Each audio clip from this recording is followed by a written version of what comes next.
Dulu gue pernah deket sama satu cewek. Jadi awal tuh kan gini. Dulu pas gue kelas 9, ada murid pindahan dari sekolah lain yang duduk di samping gue. Di sekolah gue duduknya emang kagak pasang-pasangan gitu sih. Tapi si murid pindahan ini duduk di bangku sebelah gue. Pas hari pertama tuh murid masuk, dia ngenalin diri. Halo, nama aku Alisa, pindahan dari... Pokoknya kayak perkenalan pada umumnya gitu lah. Pas di hari pertama itu, si Alisa ini dikerumuni banyak orang cuy. Kata gue pas itu ya wajar-wajar aja. Karena ya emang udah tradisi cuy. Kalau ada anak baru pasti dikerumuni banyak orang. Gue sebenarnya pas itu juga pengen nimbrung. Tapi karena tugas MTK gue buat hari ini itu belum selesai. Jadi daripada ikutan nimbrung, mending gue ngerjain tugas gue. Terus singkat cerita kan bel masuk jam pelajaran pertama kan udah dimulai tuh. Sebelumnya itu masih jam wali kelas ya. Jadinya teman-teman sekelas gue udah pada duduk di tempatnya masing-masing tuh. Pas semuanya udah pada duduk, gue ngeliat kalau si Alisa ini kayak ngeliatin gue gitu cuy. Tapi bukan ngeliatin baik-baik, tapi kayak sinis gitu sama gue. Tapi pas itu kagak gue pikirin karena gue masih sibuk ngerjain tugas gue yang masih belum selesai. Terus pas jam istirahat, gue kan main HP tuh di kelas. Tapi si Alisa ini ngeliatin gue sambil makan bekal dia. Karena di situ gue sadar, jadi ya biar suasana gue sama teman sebelah gue ini kagak canggung. Jadi gue kenalin diri, aku Rena. Gue sambil nyodorin tangan gue gitu. Terus dia jawab, aku Alisa. Terus dia balas sodoran tangan gue. Simpelnya ya kayak jabat tangan gitu. Di situ cowok-cowok di kelas gue langsung pada sini ngeliat gue gitu. Tapi di situ kagak gue peduliin banget sih. Cowok-cowok pada kayak gitu karena ya si Alisa ini cakep cuy, cakep banget malahan. Terus nggak cerita kayak esokan harinya. Sebelum bel mapel pertama bunyi, gue kan lagi nyantuy itu nge-scroll TikTok. Terus gue kagak sengaja ketemu toko jual akun MLBB termurah yaitu Tommy Store Market. Gue ngeliat udah akunnya bagus, murah, udah pasti aman cuy. Pas gue lagi asik-asik nge-scroll, tiba-tiba si Alisa ini ngomelin gue. Dia ngomong gini, Ren, jangan main HP di sekolah, kan dilarang. Terus gue dengan santai ngejawab, belum bunyi bel, santai aja. Terus tiba-tiba HP gue ditarik paksa sama si Alisa dan dia ngomong, jangan keseringan scroll TikTok, ntar kamu udah bego, malah tambah bego. Terus gue jawab, ya udah iya Alisa. Singkat cerita sampai hari kelulusan gue sama si Alisa ini kagak begitu dekat. Tapi dia tiap hari selalu ngomelin gue.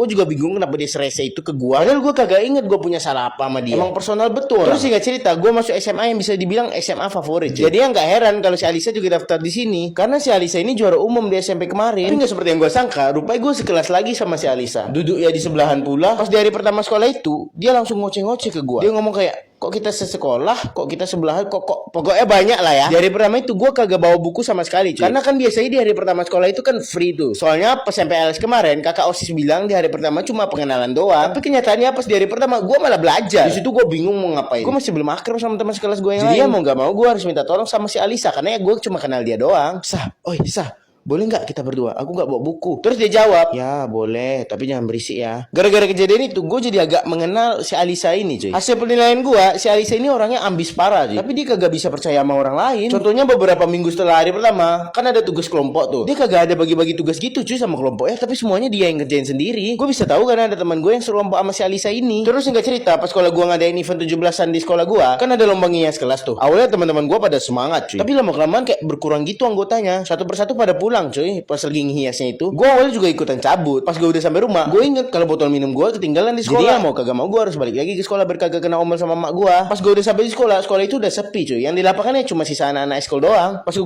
udah sampai ke kelas gue ngeliat kalau si Alisa ini tinggal sendirian doang ya kelas. Jadinya gue basa-basa dikit lah ke dia. Oh Isa, sendirian aja nih. Terus dia ngejawab, iya. Yang lain udah pada cabut kayak mu. Di situ jawaban gue ya cuma ketawa hahaha doang. Karena gue pas itu bingung mau jawab apa. Terus akhirnya gue mutusin buat duduk di samping Alisa. Gue tolongin lah dia nata-nata pojok baca sikit-sikit. Pas lagi nata-nata itu gue nasehatin dia dikit cuy. Gue ngomong gini ke dia, nggak semua kerjaan bisa dilakukan sendiri Sa. Minimal harus ada temen. Terus dia jawab, halah kayak mau ada temen aja. Terus langsung gue balikin, kita kan temen. Di situ si Alisa tiba-tiba kayak kagak jelas gitu lah cuy sifatnya. Langsung tiba-tiba dia langsung buka HP dan kayak ngechat gitu. Terus dia malah pamit pulang. Alasannya sih disuruh mamanya pulang. Jadinya gue selesain dekornya sendirian. Terus pas di hari H, kan acaranya sampai sore tuh cuy. Karena gue capek ditambah gue gabut, gue akhirnya mutusin buat duduk sendirian nih tempat yang nggak banyak kerumunan orang. Di situ gue duduk sampai buka TikTok. Terus pas gue lagi duduk nyantai gitu, tiba-tiba si Alisa tuh duduk di samping gue. Gue cuekin bye dia karena ya gue gak tahu mau ngomong apa ke dia. Tapi tiba-tiba dia nyender di samping gua dan ngeliatin gua nge-scroll TikTok karena gua takut isi FYP gua terungkap. Jadi gua matiin langsung HP gua dan mulai basa-basi dikit. Gimana sah caranya? Terus dia ngejawab, seru sih. Biasanya aku cuma dapat capeknya doang, tapi kali ini aku seneng. Oh, gitu ya.